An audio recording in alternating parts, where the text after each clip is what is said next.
Eu peço a você que abra as Escrituras em Colossenses, capítulo de número 1, e nós leremos hoje a partir de onde paramos na semana passada. Colossenses, capítulo 1, a partir do versículo de número 24.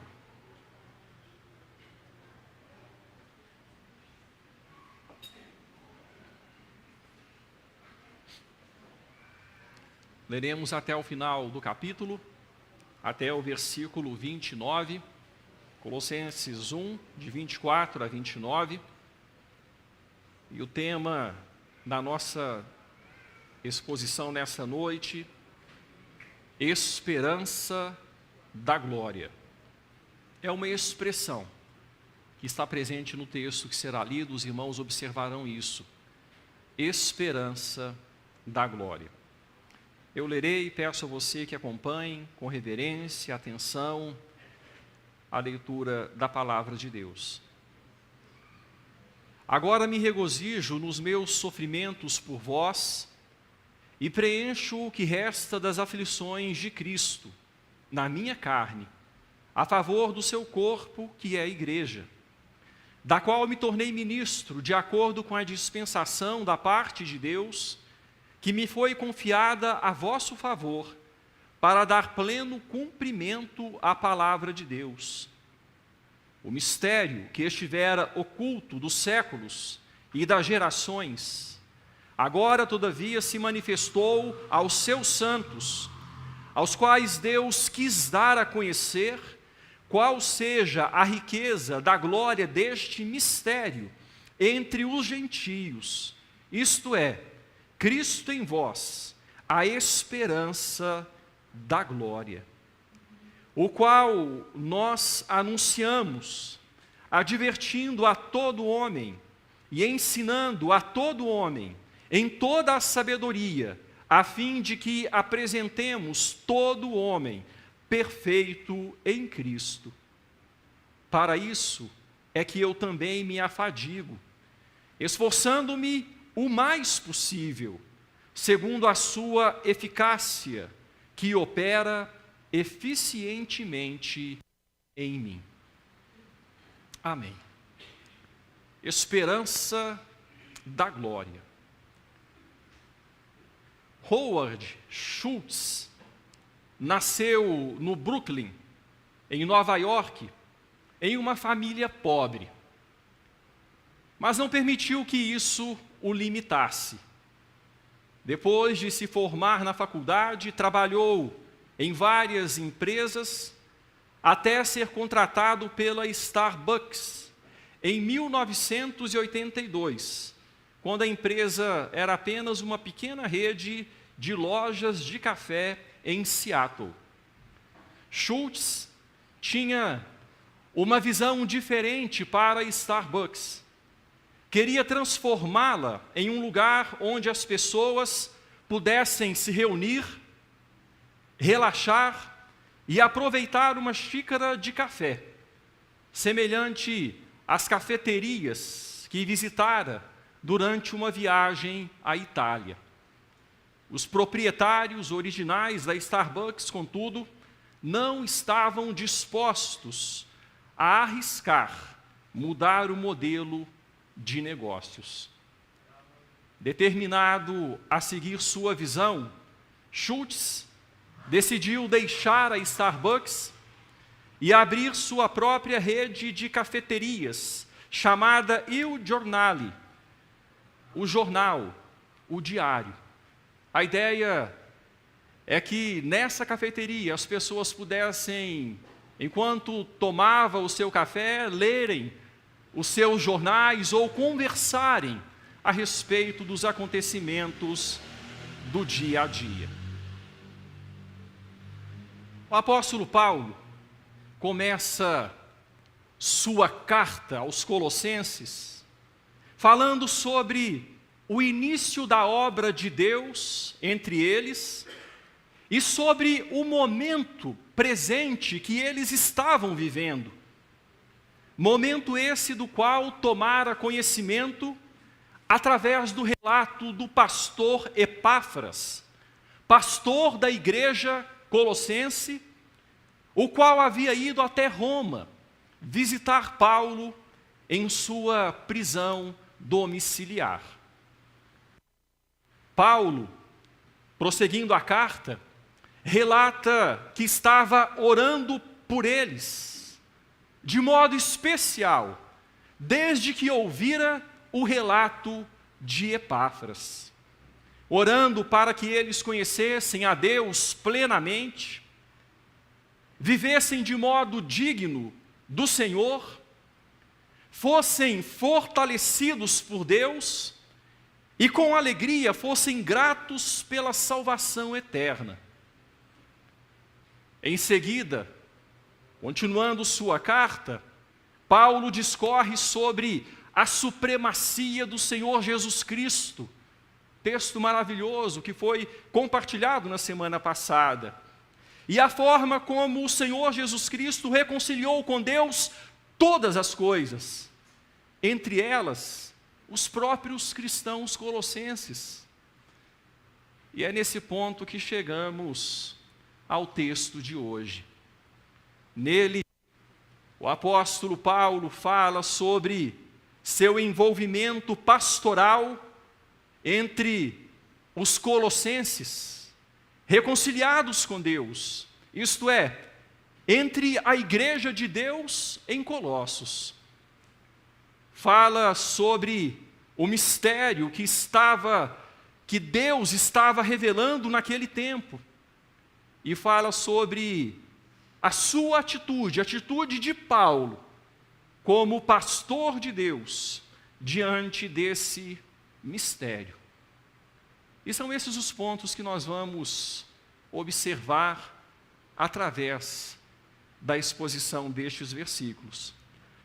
Comecemos então com os versículos 24 e 25. O envolvimento pastoral de Paulo na igreja de Deus em Colossos. Irmãos, Paulo não era pastor entre os colossenses. Muito provavelmente, ele nem os conhecia pessoalmente. Pode ser que nunca estivesse estado naquela comunidade. Mas influenciou diretamente Epáfras, o pastor daquela igreja. Dessa forma, Paulo tinha uma grande influência sobre a igreja e uma grande responsabilidade sobre ela. Acima de tudo isso, ele havia sido constituído por Deus, pelo próprio Senhor Jesus Cristo, para ser um apóstolo dele, a sua igreja. E é isso que nós lemos no versículo 25. Veja só o que o texto diz, pegando o final do versículo 24, quando diz a favor do seu corpo, do corpo de Cristo, que é a igreja. E o versículo 25, da qual me tornei ministro, de acordo com a dispensação da parte de Deus, que me foi confiada a vosso favor, para dar pleno cumprimento à palavra de Deus. Então aqui o apóstolo Paulo fala de ter se tornado um ministro, de acordo com a dispensação do próprio Deus. E essa palavra é importante. A palavra dispensação, ela se refere à responsabilidade de administrar, de divulgar, de ensinar a palavra de Deus. Ela se refere à administração de um plano ou responsabilidade que foi confiada a alguém.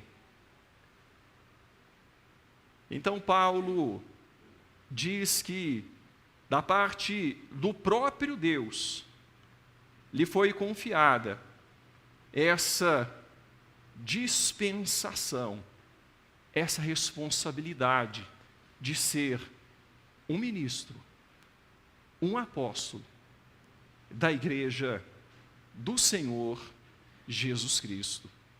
E é nesse contexto, dentro deste papel, que ele profere o versículo de número 24, quando ele diz da seguinte forma: agora me regozijo nos meus sofrimentos por vós. Como assim sofrimentos por vós?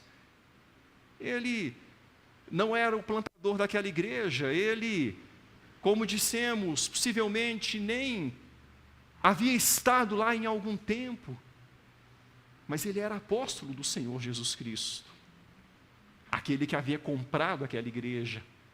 Ele era um representante do Senhor Jesus Cristo, o dono daquela igreja, e por isso ele se envolvia com todo o seu ser. E ele declara então que ele se regozijava no sofrimento.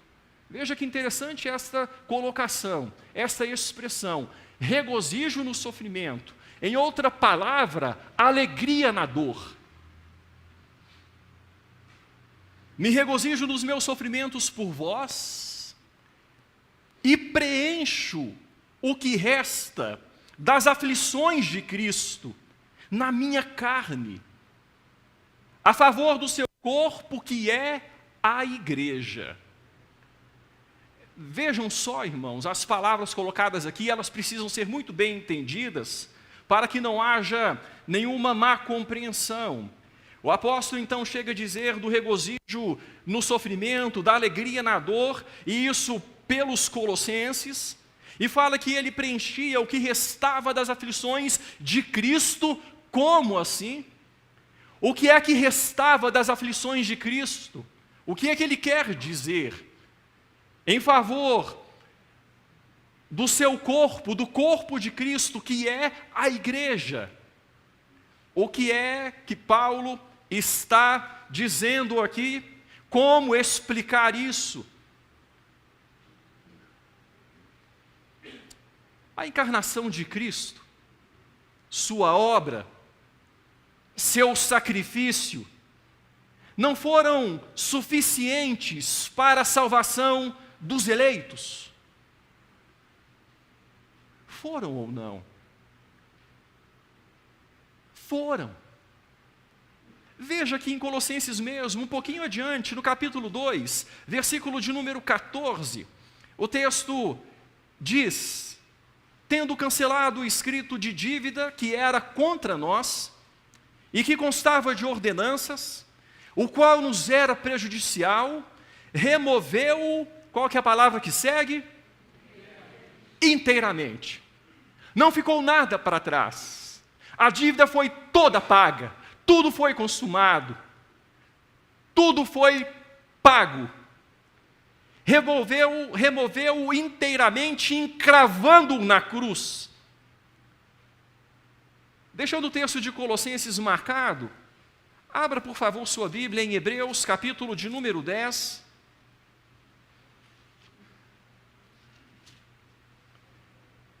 A partir do versículo de número 11. Veja o que o texto das Escrituras nos diz aqui, Hebreus 10, a partir do versículo de número 11. Ora, todo sacerdote se apresenta dia após dia a exercer o serviço sagrado e a oferecer muitas vezes os mesmos sacrifícios que nunca jamais podem remover pecados.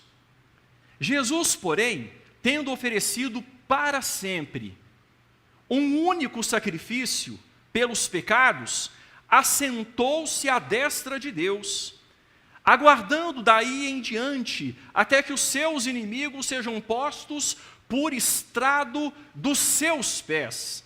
Vamos ler juntos o verso 14?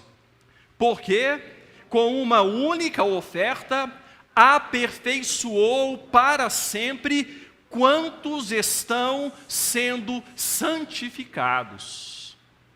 Então o texto nos mostra a eficácia do sacrifício do Senhor Jesus. O seu sacrifício foi eficaz, de uma vez por todas, para sempre, para aperfeiçoar eternamente quantos estão sendo santificados. Não há o que precise ser feito para adicionar nada à obra feita pelo Senhor Jesus. Não há nada que exista de necessidade para acrescentar valor ao que é perfeito, ao que já foi completado. O que é que Paulo está querendo dizer aqui então, nesse versículo 24, quando falando sobre seu envolvimento pastoral na igreja de Deus em Colossos, fala que ele preenchia o que restava das aflições de Cristo na carne dele, a favor do corpo de Cristo, a igreja.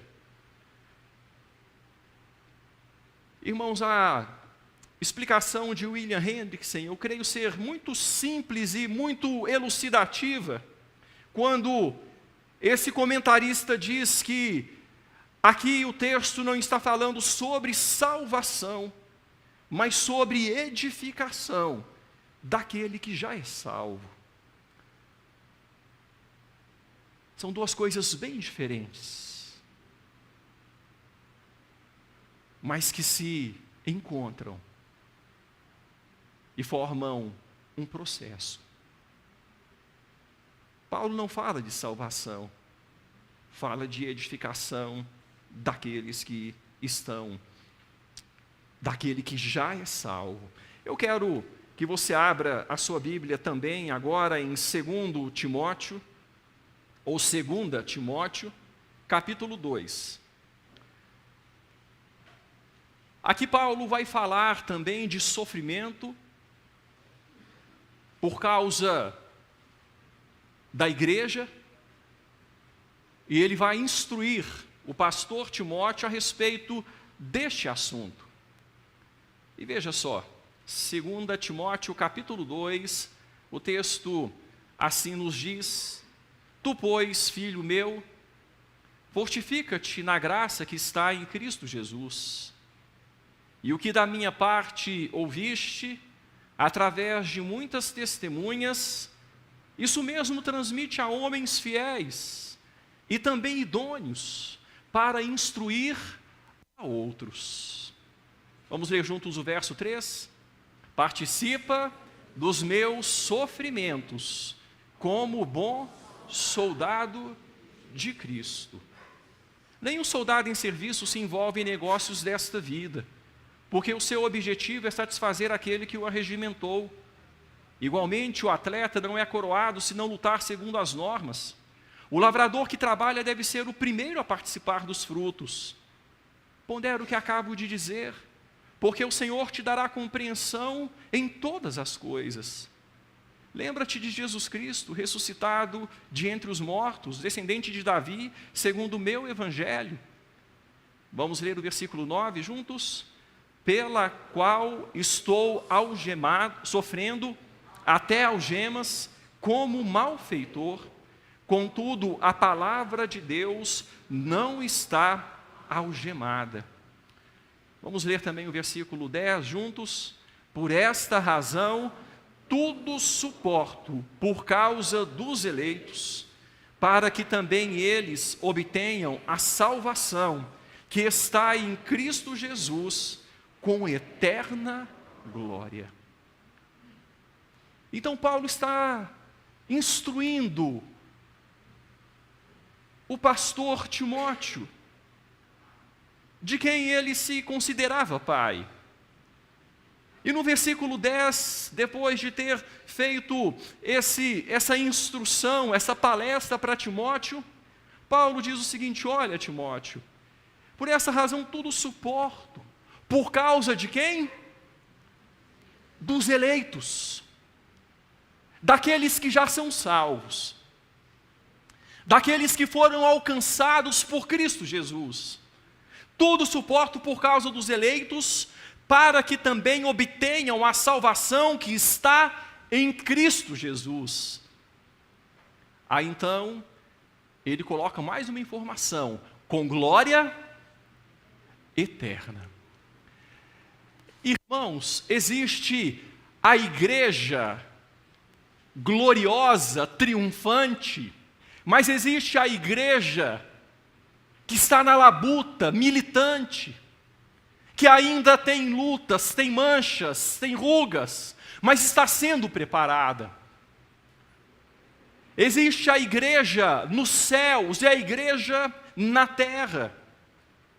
E o texto então está mostrando, quando Paulo fala em Colossenses, que ele preenche na sua carne o que resta das aflições de Cristo a favor do seu corpo, que é a igreja. Ele está dizendo que, como pastor, ele sofria, ele lutava, ele trabalhava, ele se desgastava para que os eleitos fossem preparados para receber a salvação com glória eterna.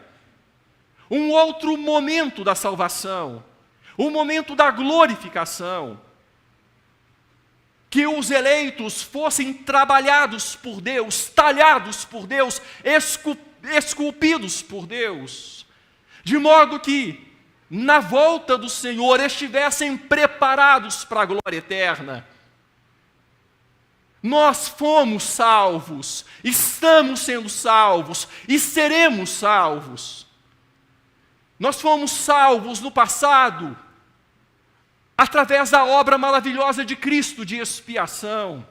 Estamos sendo salvos à medida que caminhamos no processo de santificação. E seremos salvos quando passarmos pelo processo de glorificação. São passos de uma mesma salvação. E Paulo fala como apóstolo, como alguém que está representando Cristo. Eu sofro na carne para que a igreja, para que o povo de Deus, e ele diz especificamente para que vocês, colossenses, estejam sendo preparados para a salvação eterna. Irmãos, isso tudo tem a ver com o ser de Cristo Jesus, representado através dos seus ministros, através do próprio apóstolo Paulo. Quando a gente lê o texto da conversão de Paulo em Atos 9, e o Senhor Jesus se manifesta a Paulo, e Paulo ainda não conhecia o Senhor Jesus como seu Salvador, e ele pergunta: quem és tu, Senhor? E a resposta que ele recebe é a seguinte: eu sou Jesus, a quem tu persegues. Paulo estava perseguindo quem, gente? Ele estava perseguindo a igreja, não é? E quando ele perseguia a igreja, ele perseguia quem? O próprio Senhor Jesus. E quando então ele diz que ele preenche o que resta das aflições de Cristo, ele está mostrando que o Senhor Jesus ainda está envolvido nos céus com a sua igreja. E que a obra que é feita na terra em prol da igreja é feita em nome do próprio Cristo, o dono da igreja. Preencho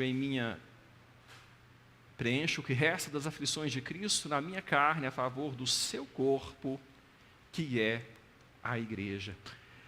Ele estava falando sobre a salvação, sobre a edificação daquele que já é salvo, de modo que aprendemos uma importante lição: o papel do líder cristão, do representante de Cristo Jesus, é conduzir os eleitos até que eles obtenham a salvação que está em Cristo Jesus com glória eterna.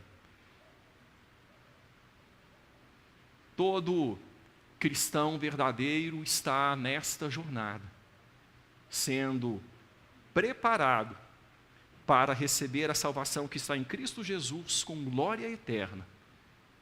Os representantes de Cristo, aqueles que falam em nome de Cristo, aqueles que lideram em nome de Cristo, eles são instrumentos que participam desta obra, preenchendo, podemos dizer assim, em certa medida, não como um apóstolo, mas como um líder cristão, o que resta das aflições de Cristo na sua própria carne. A alegria de Paulo não estava no sofrimento propriamente dito. Ele começa o versículo dizendo: eu me regozijo nos meus sofrimentos por vós. A alegria dele não estava no sofrimento propriamente dito, mas na consequência do sofrimento, no objetivo, no resultado do sofrimento, a glória eterna dos salvos. Por isso ele se alegrava. O objetivo compensa. O objetivo, o resultado compensador. Por isso, a alegria é maior do que o sofrimento. E esse sofrimento tinha a ver, a gente então passa para o segundo ponto, com o mistério que estava sendo revelado naquele tempo.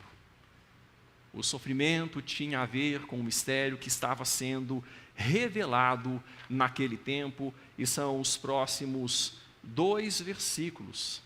Colossenses, capítulo 2, versículos 26 e 27. Eu leio mais uma vez para trazer a mensagem à tona. O texto diz: o mistério que estava oculto dos séculos e das gerações, agora todavia se manifestou aos seus santos, aos quais Deus quis dar a conhecer qual seja a riqueza da glória deste mistério entre os gentios, isto é, Cristo em vós, a esperança da glória.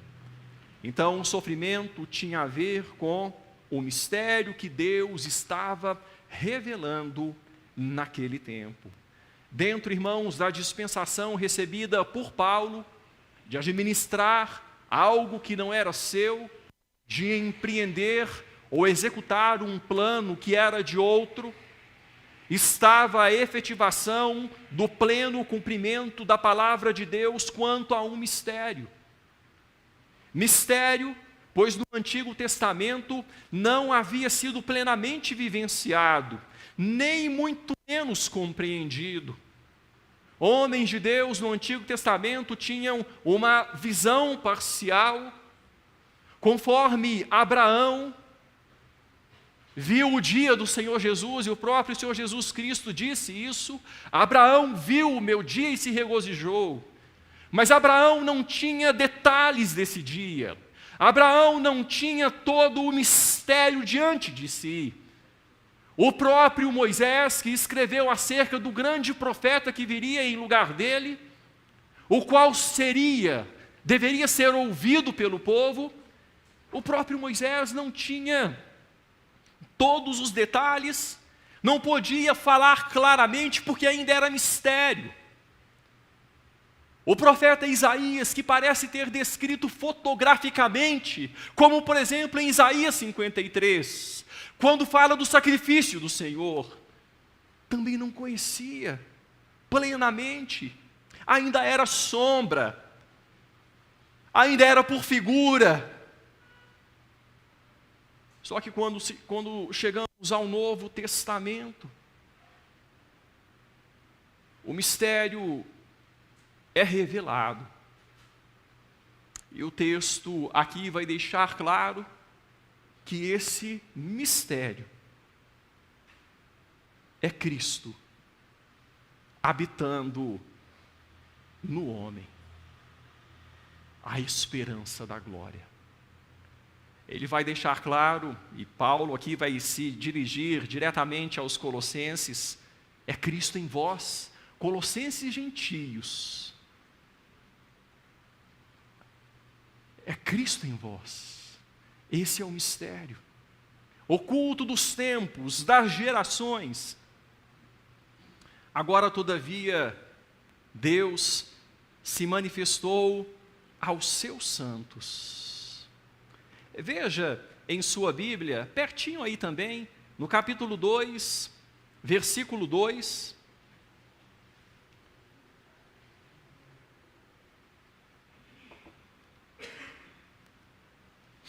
Capítulo 2, versículo 2. Para que o coração deles seja confortado e vinculado juntamente em amor, e eles tenham toda a riqueza da forte convicção do entendimento. Olha que forma intensa de dizer. Eles tenham toda a riqueza da forte convicção do entendimento para compreenderem plenamente o mistério de Deus. E qual que é o mistério de Deus? Cristo. Para entenderem plenamente o mistério de Deus. E quando Paulo fala isso, ele fala da sua luta, do seu sofrimento em prol dos colossenses. Como assim? Em oração. Ele lutava e sofria em oração.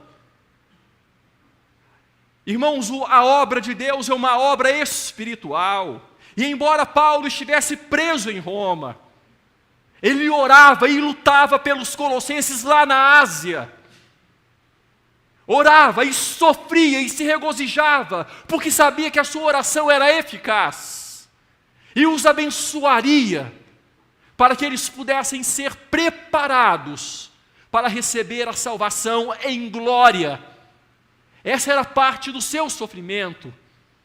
Quando ele orava em prol dos colossenses, isso está muito claro no versículo de número 1 do capítulo 2.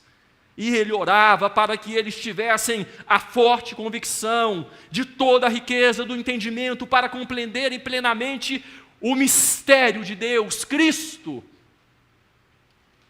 Eles não precisavam de mais nada. Eles não precisavam de nenhuma outra doutrina, de qualquer que fosse religião de mistério grega. E eles estavam sendo seduzidos ali. Eles estavam sendo abordados por situações assim. Religiões de mistério misturadas com judaísmo. E Paulo diz, olha, vocês não precisam de mais nada. De mais nada.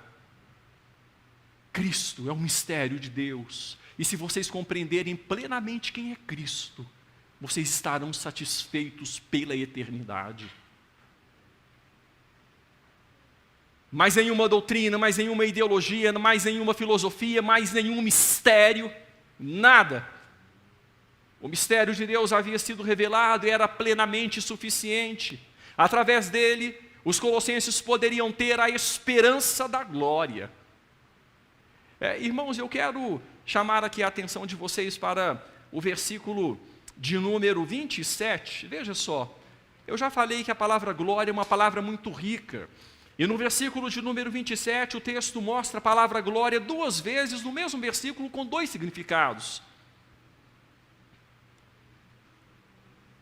Os quais Deus deu a conhecer qual seja a riqueza da glória deste mistério entre os gentios, aos quais Deus deu a conhecer qual seja a riqueza da glória deste mistério entre os gentios. Riqueza da glória aqui. Glória tem a ver com valor, com sublimidade. Então a riqueza da glória é a riqueza, é a sublimidade, é a grandeza do valor de se conhecer Cristo e de se viver e de viver com Cristo. O mistério que estivera oculto. Deus quis dar a conhecer qual seja a riqueza da glória deste mistério. A glória, aquilo que brilha, aquilo que irradia, aquilo que é tão esplêndido. Cristo em vós, a esperança da glória. Aí aqui então, A palavra glória é usada no mesmo versículo, porém com outro sentido. Cristo em vós é a esperança da glória. A esperança da glória como assim? A esperança dos céus. A esperança da vida eterna na presença de Deus. A salvação em Cristo com glória, conforme Paulo disse lá em Timóteo. Salvação com glória. Aquilo que Paulo disse no outro texto em Timóteo, que nós já lemos no início do culto, quando ele fala do mistério da piedade. Depois de Cristo ter feito tudo, o grande mistério da piedade foi recebido na glória. Ele foi recebido no lugar da habitação de Deus. Ele foi recebido nos céus. Ele foi recebido na presença da majestade nas alturas. E assentou-se à destra da majestade, à direita de Deus. Então, quando o texto diz isso, Cristo em vós, esperança da glória, o texto está mostrando que o mistério é a salvação eterna em Cristo Jesus, para tanto judeus quanto gentios. É o maior valor do cristianismo. A salvação eterna, a esperança da glória. Alguns comentaristas, falando sobre este texto, dizem o seguinte, que muito da cristandade brinca com diamantes e pérolas, como se fossem pedras sem valor. Muito da cristandade, muitos cristãos brincam com diamantes e pérolas, lidam com essas verdades, como se elas fossem pedras sem valor. Cascalhos e escórias. E buscam a Deus, procuram o divino, por causa das coisas deste mundo. Coisas que são os verdadeiros cascalhos e escórias. E deixam os diamantes e pérolas, a esperança da glória. Muito do sofrimento do cristão, meu e seu, não é por ânsias da glória. É porque às vezes uma coisinha deu errada neste mundo. A gente sofre. E às vezes até questiona Deus.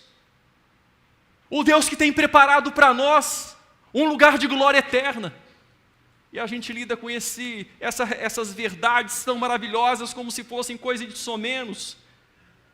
Cascalhos e escórias. Muitas vezes a religião serve para manifestar os desejos egoístas e mundanos do coração humano.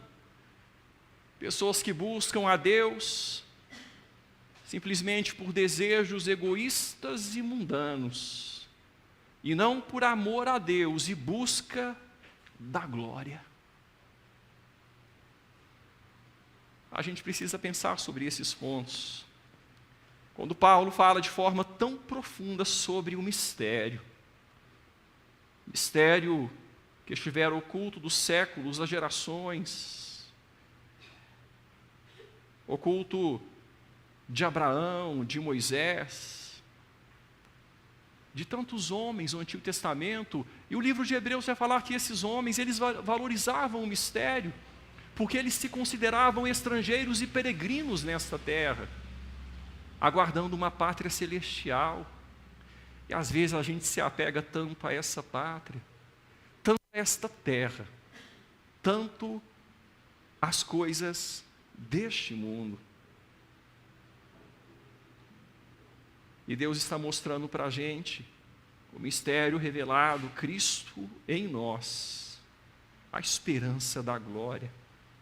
Precisamos ansiar mais pela glória, irmãos, pelo lugar da habitação de Deus, pelo descanso eterno. Resta um descanso para o povo de Deus, diz as Escrituras. Precisamos ansiar mais por estar onde nosso Senhor está, nos céus. E vivermos a vida nessa terra sem fincarmos muito fundo no solo as nossas raízes.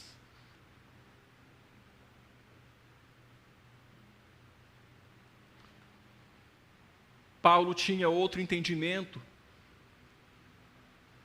do que esse entendimento que muitas vezes é um entendimento da cristandade atual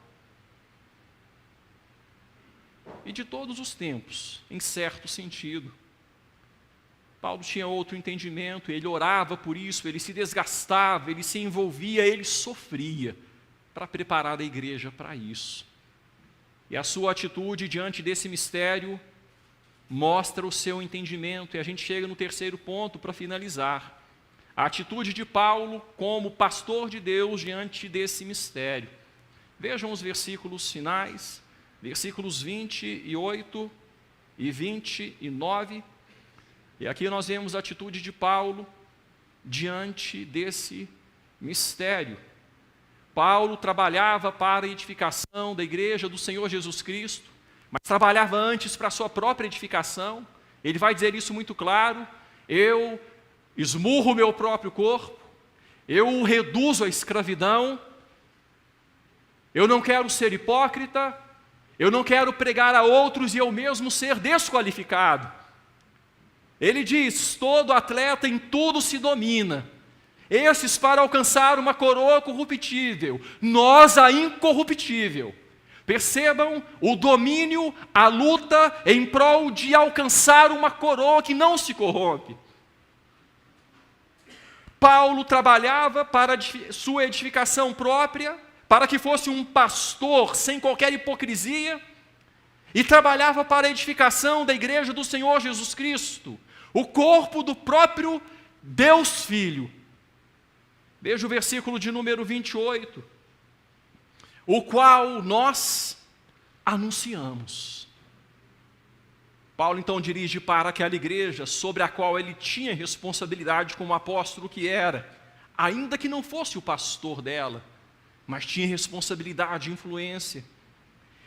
O qual nós anunciamos, advertindo a todo homem, e ensinando a todo homem em toda a sabedoria, a fim de que apresentemos todo homem, o que, irmãos?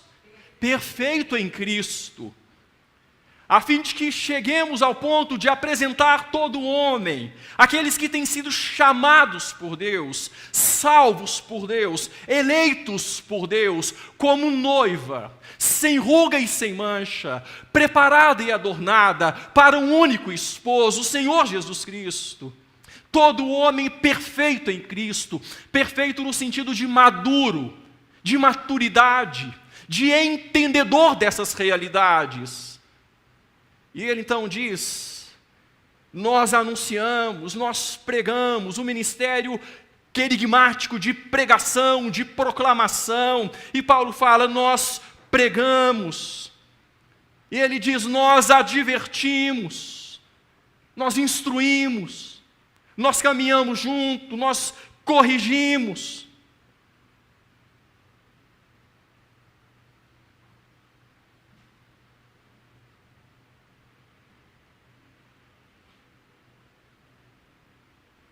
Paulo mostra a sua luta, ele fala dessa luta como um discipulado prático,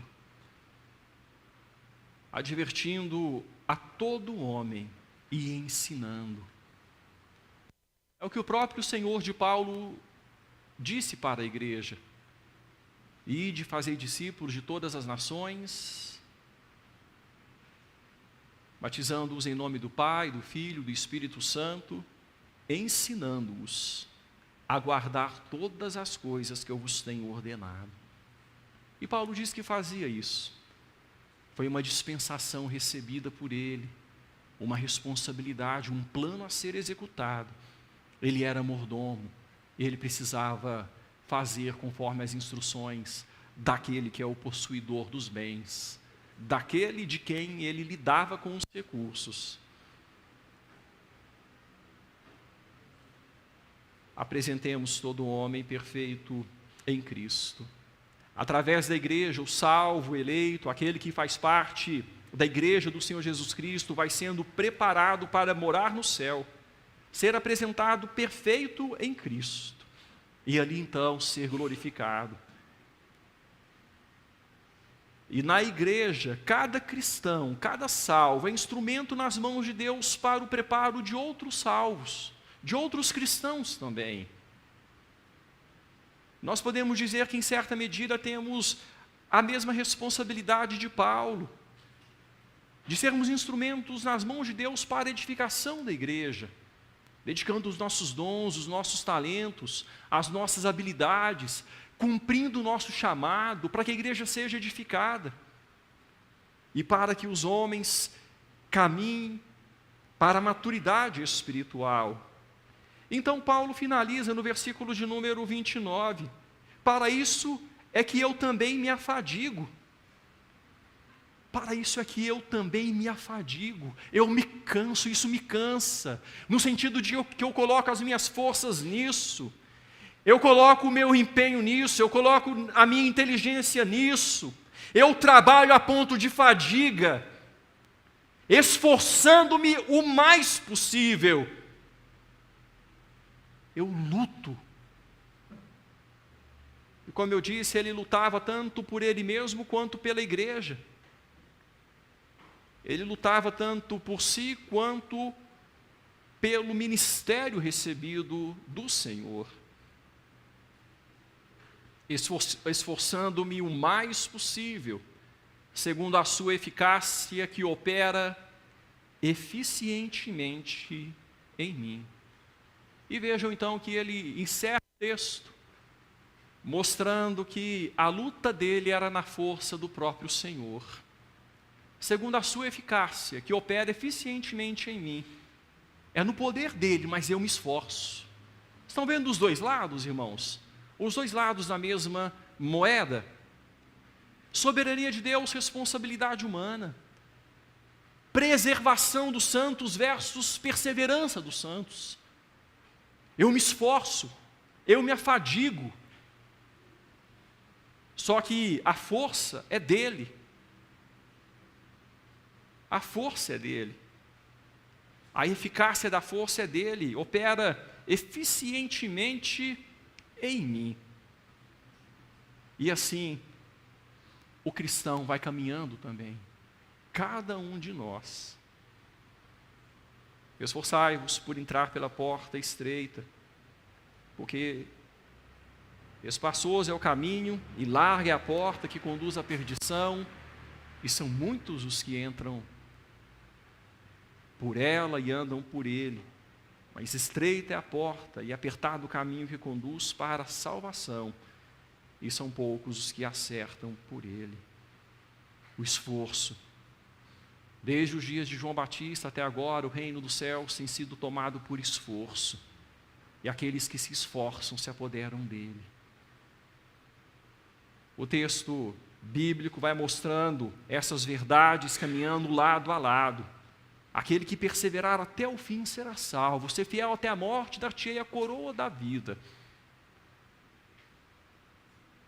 Eu me esforço o mais possível. Eu me afadigo. Mas o poder é todo dele. Quem no fim das contas me mantém de pé é ele. Quem vai garantir a minha entrada na glória é ele.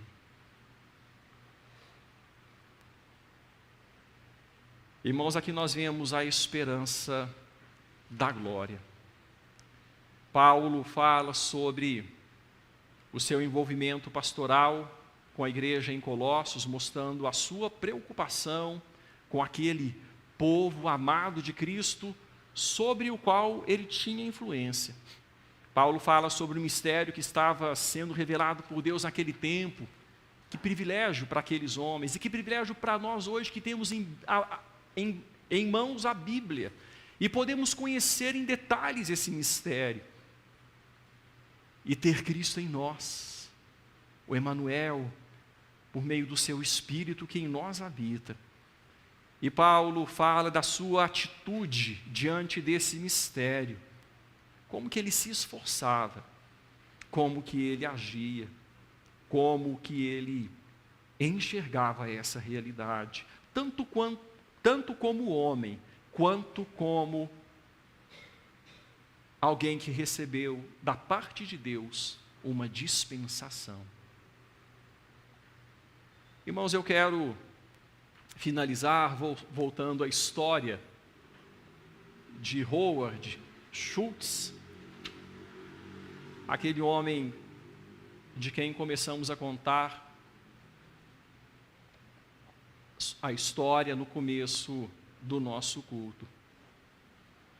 Ele saiu então da Starbucks, fundou a sua própria rede de cafeterias e trabalhou incansavelmente. Eventualmente, teve sucesso, a ponto de ter o recurso necessário para comprar a Starbucks dos proprietários originais em 1987 e transformar a Starbucks em uma das maiores e mais bem-sucedidas redes de cafeterias do mundo, com milhares de lojas em vários países. Irmãos, é uma ilustração imperfeita, mas eu pensei que ela poderia, de alguma forma, ilustrar para nós como que deve ser a caminhada do cristão, a busca do cristão. O cristão, por causa da esperança da glória, e tendo a glória, essa esperança, como uma convicção no seu coração, como grande objetivo de vida, deve viver para agradar a Deus e não a si mesmo. Deve viver olhando para os céus, buscando as coisas do alto, pensando nas coisas do alto e não nas que são da terra. E é muito interessante, quando nós somos libertos da escravidão das coisas temporais, é que nós passamos de fato a usufruí-las. Quando nós, por convicção, deixamos de nos apresentar a escravidão pelas coisas do mundo, a concupiscência da carne, a vontade de sentir, a concupiscência dos olhos, a vontade de ter, a soberba da vida, a vontade de ser. Quando nós, por decisão, por convicção, por causa da esperança da glória, abdicamos de sermos dominados por estas coisas, o prazer, a possessão, a soberba da vida, de querer ser alguma coisa, e vivemos para Deus, chegamos no ponto de usufruir dessas coisas sem que elas nos aprisionem, e aproveitar aquilo que Deus colocou nessa vida como bênção para nós enquanto estamos na nossa jornada terrena, usufruindo dos recursos que Ele mesmo nos dá, sem que eles nos dominem, sem prejuízos para a eternidade, enquanto aguardamos o melhor, enquanto aguardamos o que ainda está por vir. Você tem valorizado, meu irmão, acima de tudo, Cristo, a esperança da glória?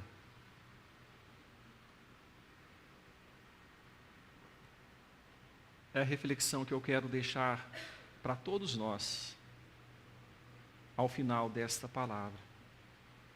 Você tem valorizado, temos valorizado, acima de tudo, Cristo como a esperança da glória? Fechemos os nossos olhos.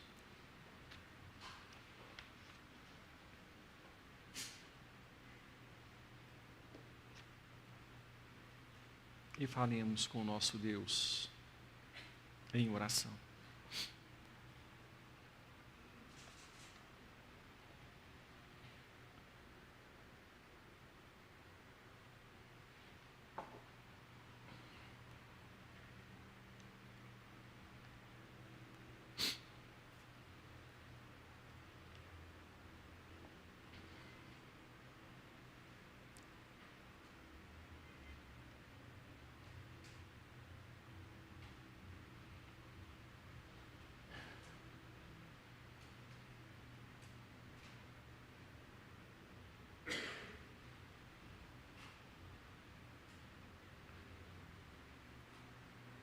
Ó Deus, o apóstolo aos gentios, o apóstolo Paulo,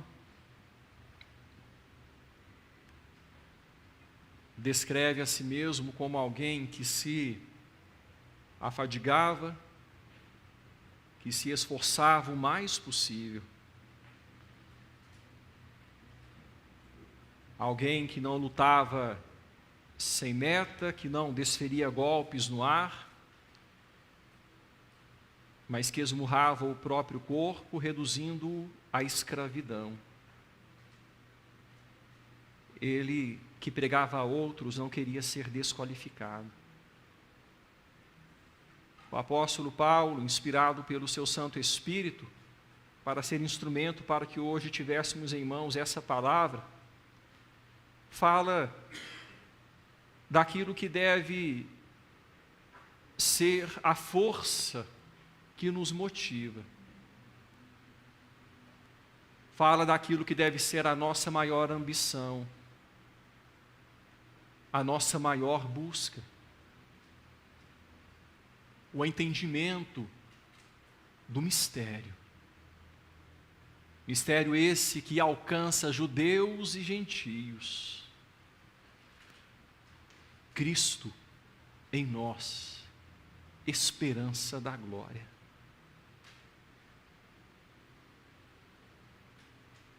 Senhor, dá-nos a visão espiritual dessas realidades, de modo a vivermos tendo-as sempre diante dos nossos olhos, de forma que as nossas iniciativas, os nossos planos, afazeres, projetos de vida, todos sejam submetidos a essa que deve ser a nossa maior busca. A salvação com glória.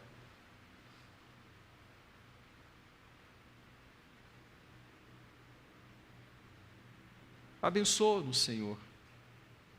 Dá-nos, como um hino que nós cantamos diz, mais ânsias da glória.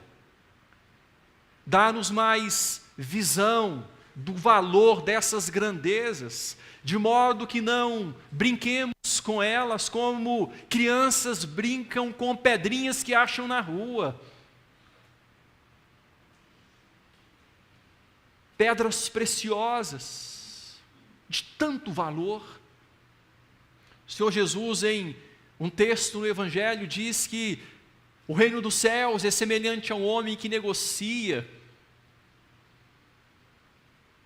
e que de repente ele encontra uma pérola de grande valor e ele vende tudo que tem e compra aquela pérola.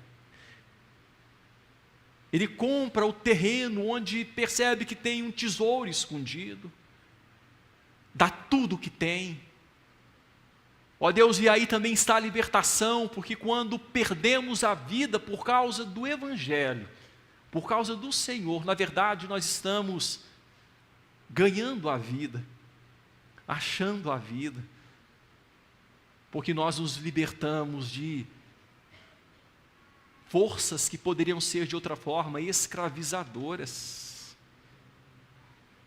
e que lutariam para tirar a nossa visão da glória.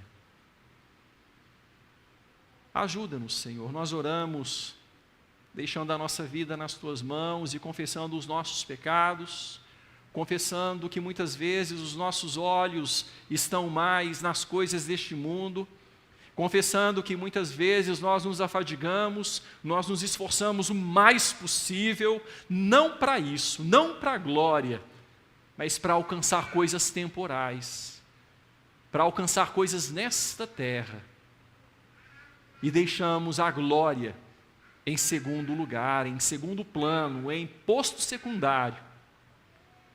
Ajuda-nos, ó Deus, a colocar as coisas em ordem na nossa vida, segundo as prioridades que o Senhor mesmo tem. Que o Senhor mesmo aplique a nós, na nossa realidade, de cada um de nós as verdades que foram lidas, ó Deus, e proclamadas nesta noite. E que assim o Senhor receba glória, receba louvor, adoração, que assim glorifiquemos o Teu nome, refletindo o nosso Senhor, e que assim nos preparemos para a glória eterna, quando estaremos na glória, junto com aquele que é o mistério da piedade.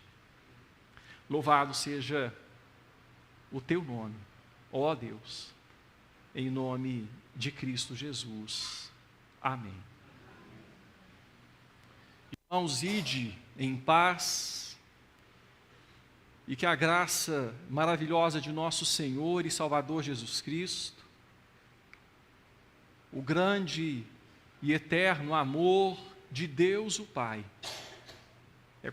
a comunhão e a consolação do Espírito Santo repousem sobre vós e sobre o povo de Deus espalhado por toda a terra, hoje para todo sempre, até aquele dia quando estaremos na glória.